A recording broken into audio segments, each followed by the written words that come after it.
नाम का जप, नाम का कीर्तन, तुम्हारे सारे स्वार्थों की पूर्ति और परमार्थ की पूर्ति इसी से हो जाएगी। इसलिए जो चतुर शिरोमणि हैं वो इस युग के गुण को जानने वाले सारग्राही भारी प्रशंसा कलयुग की करते हैं कि जो बड़ी बड़ी 10-10 हजार वर्ष की साधना से लाभ नहीं मिलता वो कलयुग में नाम कीर्तन से मिल जाता है, नाम जप से मिल जाता है। दाहिने पैर के अंगूठे के बल खड़े होकर के केवल दाहिने पैर का अंगूठा भूमि में स्पर्श, दोनों हाथ उठाए हुए 10,000 वर्ष तक जब, तब कोई बात। यहां केवल नाम कीर्तन से, नाम जप से परम लाभ। नाम में बहुत बड़ी सामर्थ्य है। विश्वास करो और पकड़ लो नाम। ये जो नाम चर्चा होती है ना, ये सार बात तुम्हें सुनने को मिल रही है, इसे पकड़ लो। ऐसा मन में बैठा लो कि अगर नाम नहीं चल रहा तो आपकी बहुत बड़ी हानि हो रही है।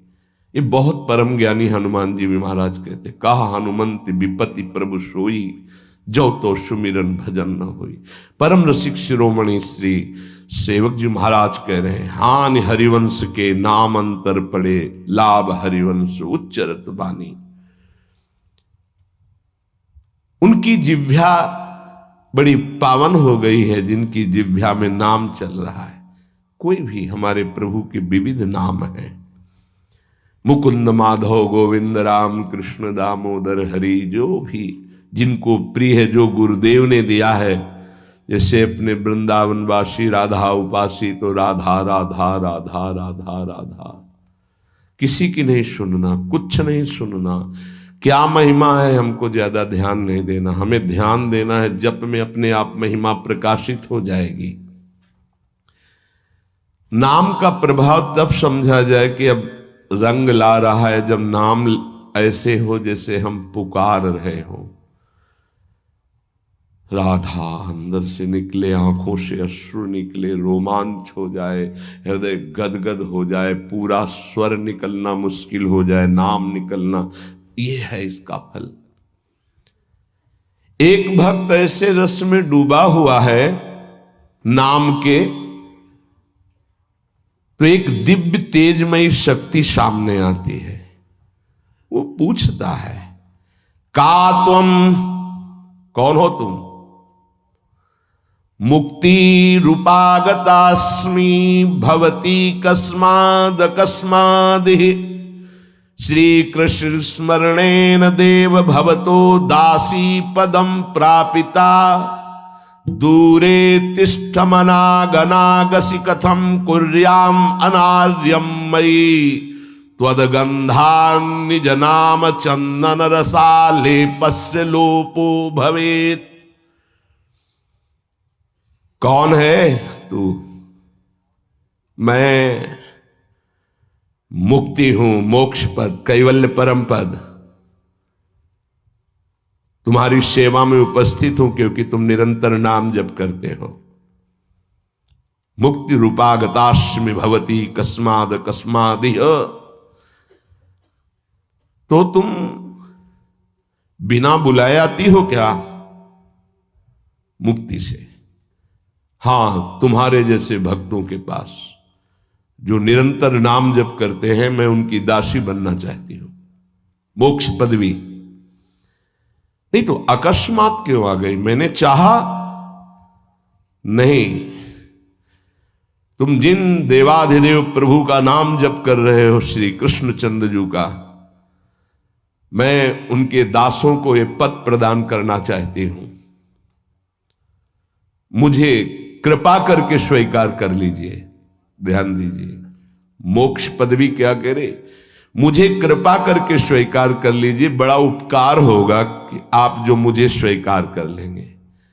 तो बोले, दूरे तिष्ठ मनागना गशी कथम कुर्याम अनार्यम मयि, हे दूर खड़ी रहे मोक्ष पदवी से, तू मेरी दृष्टि में नितांत अपराधी है। नहीं, मैं तो मुक्त करने वाली हूं संसार से, जीवन मुक्त अवस्था प्रदान करती हूं, मैं अपराधी कैसे हूं? तो सुन, जब मैं तुझे स्वीकार कर लूंगा तो मैं चरण सेवा नहीं कर पाऊंगा, मैं नाम जप नहीं कर पाऊंगा, तो तू मेरा नाश करने वाली कहलाएगी। तुम्हारी तो सुगंध मात्र भी मुझे पसंद नहीं। मुझे मुक्त नहीं होना, मुझे आसक्त होना है श्री कृष्ण चरण सेवा और उनका नाम जप। और तू मुझे श्री कृष्ण में लय कर देगी? नहीं चाहिए, मैं स्वीकार नहीं करता। मैं भगवत दास हूं, इससे बढ़कर तेरा पद नहीं है। तू भगवान का विस्मरण करा देगी, क्योंकि लय हो जाने पर सत्ता ही नहीं रहती। ये मेरा नाम छूट जाएगा जो जप रहा हूं, ये मेरी सेवा छूट जाएगी।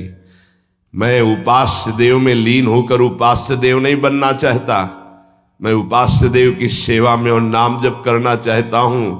इसलिए तू अनार्य है, मेरे सामने से हट जा, मैं तुझे स्वीकार नहीं करता। त्वद्गंधा निज नाम चंदन रसाले पश्चलोपो भवेत। तेरी गंध भी आ जाए तो भगवत प्रेम का लोप हो जाता है, इसलिए मुझे नहीं चाहिए।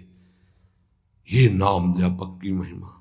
भगवान ने भी कहा, दीयमानम न गृह्णन्ति बिना मत सेवनम जना। अगर मैं उनको मोक्ष पदवी भेजता हूं, देता भी तो वो स्वीकार नहीं करते हैं। बहुत विचार पूर्वक देखा गया कि उपासक का परम धन नाम है।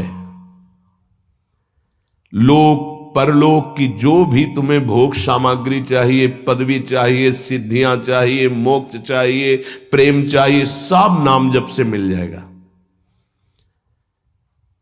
ये किसी एक महापुरुषों के नहीं, शास्त्र प्रमाणित है। इतने नाम महिमा से युक्त महापुरुष, जितने भी बड़े बड़े महापुरुष हुए हैं, चाहे जहां के हों, सब नाम से ही हुए हैं। सुलभ से सुलभ परमार्थ का सहज साधन और सर्वोपरि साधन निरपवाद रूप से समस्त महापुरुषों ने स्वीकार किया है नाम। भारी दुख और संकट में, दुख और संकट स्पर्श ना कर पावे, वो स्थिति प्रदान करता है नाम। देखो, दुख और संकट स्पर्श न कर पावे शब्द है। दुख संकट घेरते हैं, स्पर्श नहीं कर सकते। अर्थात इतनी ऊंचाई होती है कि पांच भौतिक देह पे ही प्रहार हो सकता है, स्वरूप पे नहीं। और वो नाम के बल से ऐसी ऊंचाई पे होता है जहां नैनम छिन्नन्ति शस्त्राणि नैनम दाति पावकः न चैनम क्लेदयन्त्यापो न शोष्यति मारुतः। ये स्थिति है, ये बातों से नहीं सही जा सकती। ये जब स्थिति आती है तब ऐसा होता है। भविष्य में कोई ऐसा दुख नहीं है जो नाम जापक को आके स्पर्श कर सके, विचलित कर सके। इसलिए साधकों को